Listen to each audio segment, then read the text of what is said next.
Paz para todos, que bom que você está aqui no canal. Hoje vamos falar sobre o menino possesso. Um texto muito rico que se encontra no livro de Marcos, capítulo 9. Diz assim: quando se aproximou dos discípulos, viu ao redor deles grande multidão e alguns escribas que disputavam com ele. Logo toda a multidão vendo, ficou espantada e correndo para ele o saudaram. E perguntou aos escribas, o que discutiu isso com eles? Então, essa narrativa aqui ela acontece justamente logo após Jesus ter transfigurado no monte, e ele está descendo no monte. E ele tem essa visão aqui. É interessante porque no vídeo passado a gente tratou exatamente sobre essa transfiguração.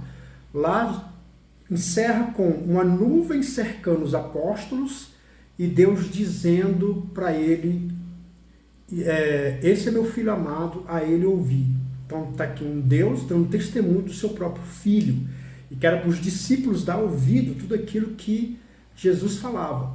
Quando Jesus desce do monte, ele vai se deparar de novo também com o filho, só que dessa vez endemoniado. Então eles estavam lá no monte, onde o céu desceu, coisas maravilhosas aconteceram, e agora eles descem do monte e encontram uma criança endemoniada, ou seja, uma situação desesperadora.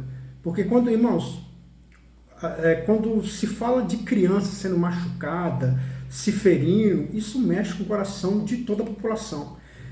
Aqui não foi diferente, tanto que quando Jesus desce, tem uma multidão lá, porque uma criança estava sendo possessa. Mas o interessante é que Jesus, ele vê a multidão se espanta, né? E vai até Jesus para saudar. E Jesus pergunta para os escribas o que ele estava discutindo. Por quê? Porque quando o pai da criança traz o filho endemoniado para os apóstolos, provavelmente os apóstolos se propuseram a resolver o problema. E por que eles fazem isso? Porque eles já fizeram isso outras vezes.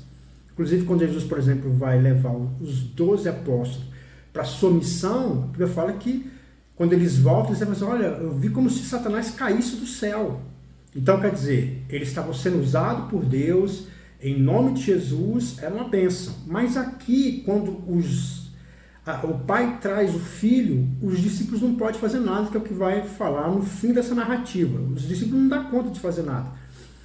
E talvez essa seja a discussão dos escribas. Vocês não são, né, você não está falando aí por Jesus, vocês não fazem a grande obra, não fazem o grande milagre, por que vocês não puderam fazer alguma coisa? E estava tendo uma discussão sobre isso. E Jesus pergunta para os escribas.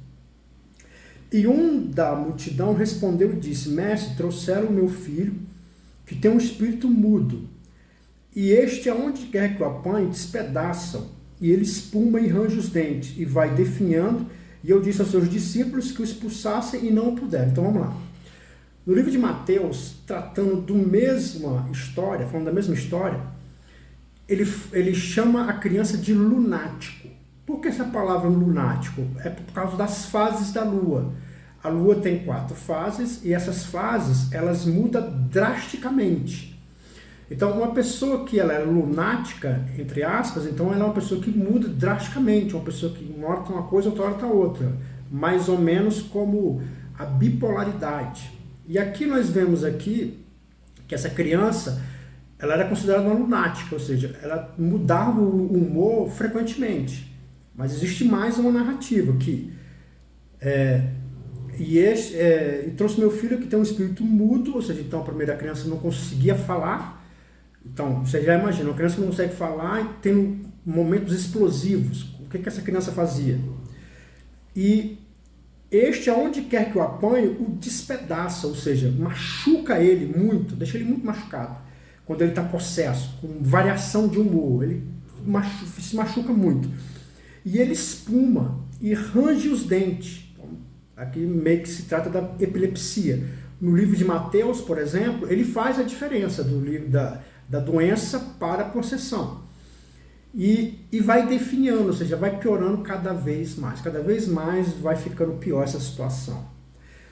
Então, esse aqui é um ponto que eu queria falar aqui com vocês. É que pessoas que são lunáticas, ou seja, elas têm variação de humor, às vezes não é possesso, às vezes, mas toda vez que você tem muitas variações de humor, uma hora você está bem, outra hora você está mal, uma hora você está com muita fé, outra hora você está com a fé lá embaixo, uma hora você está eufórico, outra hora você está muito deprimido, isso causa muita angústia às pessoas que estão ao teu redor. As pessoas que te amam, elas sofrem muito. Então, aqui está uma palavra para você, que se você passa por esse tipo de problema, uma variação de humor, uma hora você está bem, outra hora você está mal, você tem que entender que isso vai minando as suas relações, elas vão ficando cada vez pior, ao ponto da pessoa ficar desesperada, porque é aqui que o pai diz, o pai está simplesmente desesperado. Pessoas que convivem com uma mulher que tem uma variação de humor, que é como as fases da lua, uma pessoa lunática. Então, ela causa muito problema, irmão. A Bíblia fala que o Espírito Santo, ele traz temperança. O que é temperança? É a coisa na medida certa. A Bíblia, e não há desculpa aqui, porque a Bíblia fala, por exemplo, que Moisés, ele era um cara iracundo, nervoso, mas a palavra de Deus tocou tanto em Moisés que ele se tornou um homem mais pacífico, um homem mais maleável. É o que ele afirma isso. Então, uma vez que você está se envolvendo com Deus, você tem que entender que essas variações de humor, ela mina qualquer relacionamento. Você deixa as pessoas desesperadas, você deixa o seu filho desesperado, a sua filha desesperada, você deixa o seu marido desesperado, você deixa a sua esposa desesperada. Você tem que controlar essas variações de humor, aprender a ter temperança. Na verdade, tudo vai na calma, tudo vai no diálogo. Você tem que aprender a dialogar mais e a brigar menos, a discutir, a falar menos palavrão. Você tem que ter mais controle sobre si. Quando você faz isso, os seus relacionamentos são maravilhosos. Você vê que aqui a criança, ela era muda. Então, apesar de ela ter essa variação de humor, ela era muda, ela não falava. Agora imagine você com variação de humor, você falando, você xingando, você oprimindo com as suas palavras. Então, pensa nisso. Quer ter paz no seu relacionamento? Para com essa agressividade. Para com essa variação de humor. Se controla. Tenha mais paz no teu coração. Aprenda a dialogar. Aprenda a segurar o nervosismo. E aí ele diz que o despedaçava e ele espumava. Aqui está falando da epilepsia. Então, são vários sintomas que a raiz do problema são demônios. Mas tem outras pessoas que a raiz não é demônio. A raiz é o corpo. Você vê que aqui há muito Jesus intervindo no corpo das pessoas. O cego, o surdo, o mudo, o aleijado. Ele vai lá e opera maravilhas. Eu quero que você entenda, você que está me ouvindo aqui, eu quero que você entenda uma coisa. O nosso corpo, ele, por causa do pecado, ele é um corpo deficiente. Então, nós temos os deficientes hoje, né, pessoas que têm deficiência, né? Eu tenho um filho que é deficiente, né, o João Pedro, ele é deficiente. As pessoas, elas têm deficiência, né? Algumas pessoas têm deficiência, mas 90%, é um cálculo da minha cabeça, mas tenho certeza que se eu for errar por pouco, 90% das pessoas, elas vão ter deficiências. Porque o corpo, ele não só envelhece por fora, ele envelhece por dentro também. Aí você vê que tem idosos que precisam de um andador, porque já o corpo começou a envelhecer, então o corpo ele vai começar a ficar deficiente. Pessoas que elas têm que usar óculos, como eu uso, quando chega a uma certa idade, as pessoas têm que passar a usar óculos, porque elas não conseguem enxergar mais da mesma forma. Tem pessoas que não conseguem ouvir mais da mesma forma, porque o nosso corpo ele é deficiente. E se ele não é, se você está agora na tua juventude, na força do teu corpo, você tem que entender que quando você chegar na velhice, que o teu corpo vai envelhecer por dentro também, ele vai causar deficiência. Então aqui Jesus, ele está lidando com pessoas deficientes. E isso aqui nos ensina muito, que você tem que aceitar a deficiência do outro, saber lidar com elas, porque se você, um dado momento da tua vida, o teu corpo vai ficar deficiente, você vai ter deficiências também. Então, aqui é o bom relacionamento. Jesus ele mostra uma preocupação para se relacionar com essas pessoas que são excluídas naquela época. Mas talvez você mesmo exclua pessoas que apresentam deficiência, que elas não têm, por exemplo, o entendimento que você tem, não tem a inteligência que você tem, não tem as virtudes que você tem. São pessoas deficientes, você tem que entender que você também tem deficiências, que elas vão se apresentar mais cedo ou mais tarde. Então, um ensino também para a gente ter mais paciência com as pessoas, ter mais calma, saber falar, conversar, tentar interagir, tentar entender, compreender, recuar. Tudo isso aqui faz com que os relacionamentos se tornem saudáveis e maravilhosos. E aí ele continua. E ele respondeu e disse: geração incrédula, até quando estarei convosco? Até quando vos sofrereis ainda? Traz-me. Então aqui, um ponto muito forte nessa narrativa é Jesus se indignando com as pessoas que não conseguem crer. Porque ele vai identificar o problema para os discípulos. Vai dizer, ó, o problema aqui é a sua pequena fé e a falta de oração. E a falta de uma oração forte, né? Algumas pessoas acreditam que a oração forte é aquela que você expõe as suas palavras, muda o tom de voz, ou então engrossa, né? Puxa para um agudo. A gente vê muita gente aí achando e gritar, e espernear, e movimentar as mãos. A palavra de Deus diz que oração forte é oração com jejum. O jejum na Bíblia, no Novo Testamento, ele não é imposto como a oração. A oração é obrigação. Jesus várias vezes fala que você tem que orar. Não é se você pode ou se você quer. Você tem, é obrigação sua, você tem que orar. Mas jejum não. Jejum não cai aqui numa obrigatoriedade. Porém, há vários textos que deveria te convencer a jejuar. Mas vamos continuar lendo para você entender. E perguntou-lhe o pai dele: quanto tempo há que sucede isso? E ele disse: desde a infância. Nossa, que problemaço, hein? Então estamos falando aqui de um problema que já dura anos. Jesus falou assim: é possível resolver fazendo a coisa certa. Jesus disse: se tu... ele no versículo 22, e muitas vezes tem lançado no fogo e na água para destruir, mas se tu podes, faz alguma coisa. Então aqui mais uma faceta dessa perversão de demônios na criança. É que ele era jogado no fogo e era jogado na água, ou seja, estava sempre pronto para levar a criança à morte. Pessoas que estão possessas, ou então ela tem muita influência, ela sempre pensa em suicídio, ela quer morrer, ela quer acabar com a vida dela de alguma forma ou de outra. Mas aqui, o pai, desesperado, ele pergunta: mas se tu podes fazer alguma coisa, tem compaixão de nós. Então ele está pedindo compaixão porque ele está desesperado. Agora ele fala assim: se você pode, por que ele faz essa pergunta? Porque ele levou os discípulos. Ele levou para os discípulos. Não eram os discípulos de Jesus? Falou: o que vocês podem fazer? A Bíblia não especifica o que eles fizeram. Eu acredito que eles oraram, clamaram a Deus, buscaram, e eles não puderam fazer nada.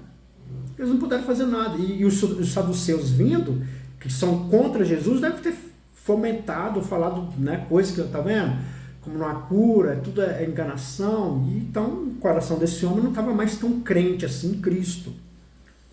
Mas Jesus fala o seguinte: disse-lhe Jesus: se tu pode crer, tudo é possível que crer.